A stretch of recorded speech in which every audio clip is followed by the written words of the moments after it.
Psixoloqların problemi olurmu? Əlbəttə, psixoloqun da problemi olur. Çünki psixoloq da insandır, onun da qayğıları, onun da problemi olur.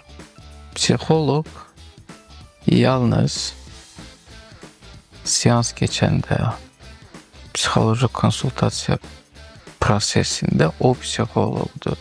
Ondan kənarda psixoloq övladdır, həyat yoldaşıdır, anadır, nə bilim, bacıdır, ondan sonra onun da özünün həyatı olur, özünün məsuliyyətləri olur, özünün qayğıları olur. Düzdür, yəqin ki, sual ona görədir ki, psixoloq problemlər həll edir. Ancaq necə olur ki, onun özünün problemləri olur. Psixoloq psixoloji problemlərin həllində insanlara kömək edir. Yəni psixoloqun yanına zəngin də gəlir, maddi durumu aşağı olan da gəlir. Psixoloqun yanına elmi dərəcəsi yüksək olan, həyatda uğurlar qazanmış, nailiyyətlər qazanmış, böyük bir müəssisələri idarə edən, məsuliyyəti çox olan insanlar da gəlir. Bu normal bir şeydir. Psixoloqun işi onun narahat edən psixoloji problemin həllində ona yardımcı olmaq, ona dəstək olmaqdır. Yəni dolayısıyla psixoloqun probleminin olması anormal bir şey deyil, normal bir şeydir.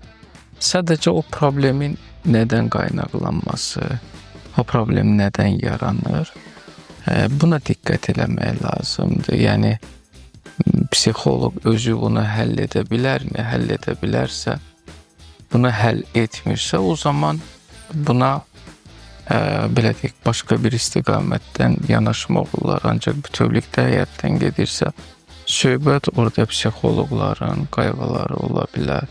Psixoloq emosional ola bilər, var. Psixoloq susqun ola bilər. Psixoloq hündürdən danışa bilər.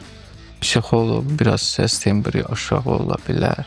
Bunlar insani hallardır. Ən vacib məqamlardan biri işinə peşəkar yanaşma, həyatında bir düzən yaratma, həyatında bir huzur yaratma.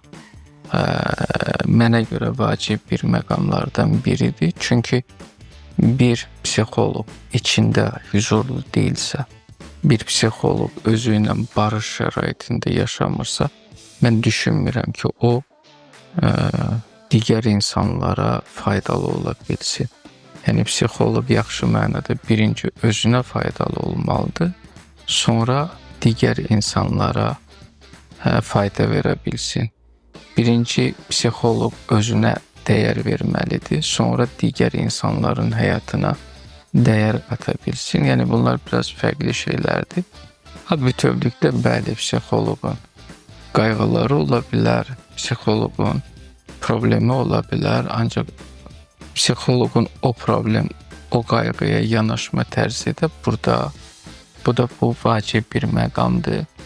Problemin həlli istiqamətində psixoloqun əlində alətlər çoxdur. Yəni metodlar var, metodikalar var.